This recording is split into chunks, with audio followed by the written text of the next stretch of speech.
حضرت عائشہ رضی اللہ تعالی عنہا کے بارے میں آتا ہے یہ تو سب کی مائیں تھیں، اس کے باوجود ایسے پردہ لٹکا لیتی تھیں یہاں، پھر اندر سے حدیث پڑھاتی تھیں. اور کیوں پڑھاتی تھیں آپ حضرات جانتے ہیں کہ ازواج مطہرات ایک تو ایک اللہ کے رسول فرمایا تمہاری کیا ہے مائیں ہیں. نمبر دو نبی علیہ السلام جیسے قرآن پاک میں ہے سورہ احزاب کے اندر بتاتے ہیں وہی کا ایک بڑا حصہ کہاں نازل ہوا ہے گھر کے اندر. جو وہاں نہ ابو بکر تھے، نہ عمر تھے، نہ عثمان تھے، نہ علی تھے، اور آپ کو نہ کوئی نرینہ اولاد تھی کہ اپنے ماؤں سے سن کر کے مردوں تک پہنچائے. وہ مجبوریاں تھی حدیث لکھنے کی، حدیث کو سننے کی، تاکہ اللہ گھر کے اندر کیا وہی نازل ہوئی ہے. آپ نے سنا ہوگا حضرت عائشہ کیا فخر کرتی تھی.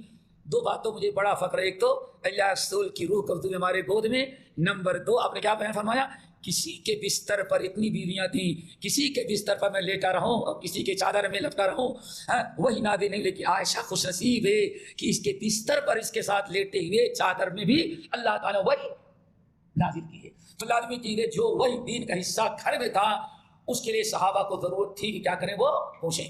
نمبر تین صحابہ کرام کہتے ہیں ہم لوگ پہلے بیٹھتے کوئی مسئلہ آ جاتا تو مردوں ہی میں حل کرتے، اگر کوئی مسئلہ مردوں میں حل نہیں ہوتا تب ہم لوگ کہتے بھائی جاؤ حضرت عائشہ سے پوچھو. اب جا کر کے حضرت عائشہ سے پوچھ کر کے آتی وہ بھی پردے کے آڑ سے.